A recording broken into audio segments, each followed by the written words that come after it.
Captain ഒരു അറിയിപ്പുണ്ട്. അതായത് ഓരോരോ ടീമിലും ആൾക്കാരെ ആഡ് ചെയ്യുക.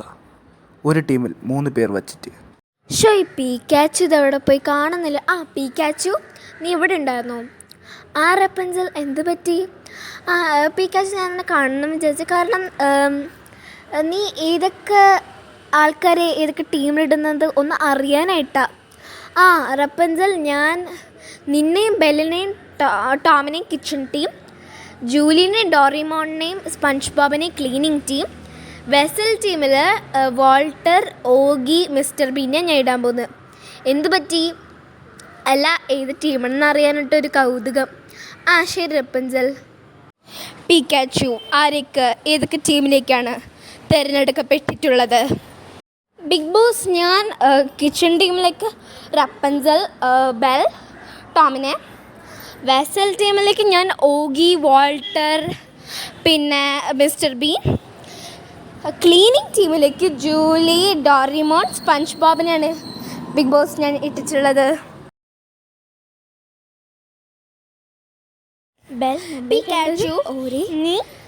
നീ എന്താ കാണിച്ചത്? നീ മനഃപൂർവ്വം എന്നെ എടുത്ത് ക്ലീനിങ് ടീമിലിട്ടെന്ന് എനിക്ക് മനസ്സിലായി. പീക്കാച്ചു എന്താണല്ലോ ഉണ്ടാക്കുന്നത്? ജൂലി എന്തൊക്കെയാ പറയുന്നത്? ഞാൻ മനഃപൂർവ്വം എന്നെ എടുത്തിട്ടുന്നോ?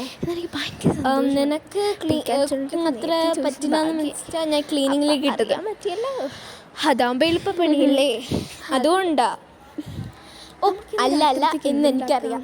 നീ റപ്പൻസലും ഞാനും ഫ്രണ്ട്സാണെന്ന് അറിഞ്ഞുകൊണ്ട് മാത്രമാണ്. അയ്യോ ജൂലി, എനിക്ക് tomato sauce please understand me. ശരിക്കും ഞാൻ അങ്ങനെ ഒന്നും അല്ല ചെയ്ത്. ക്ലീനിങ് ആവുമ്പോൾ നിനക്ക് ഇത്തിരി എളുപ്പമുള്ള പണിയാവുന്ന.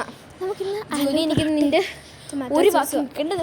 പിന്നെ ഇന്നലെ റപ്പൻസലിന് പറഞ്ഞു കൊടുത്തേ എന്ത് ആരൊക്കെ ഏത് ക്യാപ്റ്റനാണെന്ന്. അയ്യോ, അത് പിന്നെ അവള് ചോദിച്ചാൽ ഞാൻ എങ്ങനെയാ പറഞ്ഞു കൊടുക്കാതിരിക്കുക? പിന്നെ എൻ്റെ അടുത്ത് എന്താ നീ പറഞ്ഞു തരാത്ത? അല്ല, നീ എൻ്റെ അടുത്ത് എപ്പോഴാണ് ചോദിച്ചേ? പീക്കാച്ചു, എനിക്ക് എന്താ അറിയണം? Julie, please understand me. എൻ്റെ സിറ്റുവേഷൻ ഇത്തിരി അണ്ടർസ്റ്റാൻഡ് ചെയ്യൂ. അവള് വന്ന് ചോദിച്ചുകൊണ്ട് ഞാൻ ഇത്തിരി പറഞ്ഞു. അതല്ലേ ഞാൻ ചെയ്തത്, അതാണ് ഞാൻ ചെയ്തത് തെറ്റ്. അത് നീ പറ. അല്ല, നല്ലത് ഞാൻ ഒരു തെറ്റും ചെയ്തിരുന്ന എനിക്ക് ബോധമുണ്ട്. അതാണ് എൻ്റെ ആഗ്രഹം. പീക്കാച്ചു, നീ കൂടുതലൊന്നും പറയണ്ടല്ലോ. നീ എല്ലാ തെറ്റും ചെയ്തിട്ടുണ്ട്. നീ ക്യാപ്റ്റനായിട്ട് എങ്ങനെ ചെയ്യുമെന്ന് ഞാൻ ഒരിക്കലും പ്രതീക്ഷിച്ചിട്ടുണ്ടായിരുന്നില്ല. നീ ക്യാപ്റ്റനായപ്പോൾ എനിക്ക് ഭയങ്കര സന്തോഷമായിരുന്നു. കുഴപ്പമൊന്നും ക്യാപ്റ്റൻ ആവും നല്ലത് എന്നൊക്കെ പറഞ്ഞിട്ട് ഫാമിലി. പക്ഷേ എൻ്റെ ഈ സ്വഭാവം എന്നെ വരുന്നില്ല. നിനക്കോ? ജൂലി, നീ എന്തൊക്കെ പറഞ്ഞാലും ഞാൻ മാറ്റാൻ പോകുന്നില്ല. ഞാൻ പോകുന്നു ഇവിടുന്ന്. ഭർത്താവായിക്കും. നമ്മൾ ആദ്യമായിട്ടാണ് കിച്ചണിൽ കയറുന്നത് അല്ലേ? ശരിയാ. കിച്ചൺ ക്യാപ്റ്റൻ തന്നെ ആക്കിയത് ഭാഗ്യമായി. ശരിയാ. പീക്കാച്ചിൻ്റെ അടുത്തൊരു താങ്ക്സ് പറയാൻ ഞാൻ മറന്നുപോയി. കാരണം നമ്മൾ രണ്ടുപേരും, സത്യം പറഞ്ഞാൽ ജൂലിയും കൂടി ഉണ്ടായിരുന്നെങ്കിൽ ഇത്തിരി സന്തോഷമായിരുന്നു. നീയും അറിഞ്ഞില്ലേ ജൂലി എന്തിനാ വഴക്കുണ്ടാക്കുന്നത്? അയ്യോ ഇല്ല, ഞാൻ നിൻ്റെ അടുത്ത് സംശയമുണ്ടെന്ന് മറന്നുപോയി. ജൂലി എന്തിനാ വഴക്കുണ്ടെങ്കിൽ അവളെ കിച്ചൺ ടീമിലേക്ക് ഇടാത്തോണ്ടാ. അതിനായിരുന്നോ? ഞാൻ വിചാരിച്ച് വേറെ വല്ലതാണ് അയക്കുന്നു. നീ അതും വിചാരിക്കണം, അപ്പുറം വിചാരിക്കും. അവിടെ നിന്ന്. ഓക്കെ, അപ്പോൾ നമുക്ക് ആലു പൊറോട്ട ഉണ്ടാക്കാം. ബെൽ, നിനക്കല്ലേ സോസ് ഉണ്ടാക്കാൻ അറിയെന്ന് പറഞ്ഞേ? എങ്കിൽ നീ അങ്ങ് സോസ് ഉണ്ടാക്കിക്കോ. പക്ഷെ വിനാഗിരി കാണാനില്ല. ദേ അതല്ലേ വിനാഗിരി. ശരിയാ. അപ്പം നീ ആലു പൊറോട്ട ഉണ്ടാക്കാം, ഞാൻ സോസ് ഉണ്ടാക്കാം. പിന്നെ ടോമിൻ്റെ അടുത്ത് നമുക്ക് നാരങ്ങ വെള്ളം ഉണ്ടാക്കി തരാൻ അറിയാമല്ലേ? ഫസ്റ്റ് ഡേ അല്ലേ, അതുകൊണ്ട് ഇത്തിരി ഇങ്ങനെ സ്പെഷ്യൽ ആവട്ടെ. ടോമിനെ കാണാനില്ലല്ലോ.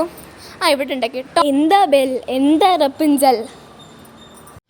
എടാ കിച്ചൺ ക്യാപ്റ്റനെ, ചെന്ന് ആലു പൊറോട്ട ഉണ്ടാക്കും. ആലു പൊറോട്ടയോ? എന്തിനാ? എൻ്റെ പൊന്നോ, ഇന്ന് ഡിന്നറിന്. ഇന്ന് ആലു പൊറോട്ട വേണ്ട. ഇന്ന് ഫസ്റ്റ് ഡേ അല്ലേ, സ്പെഷ്യലായിട്ട് വല്ലത് ഉണ്ടാക്കാം.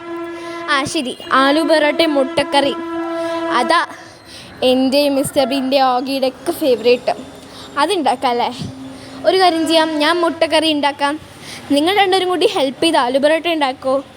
അയ്യോ, സോസാണ്.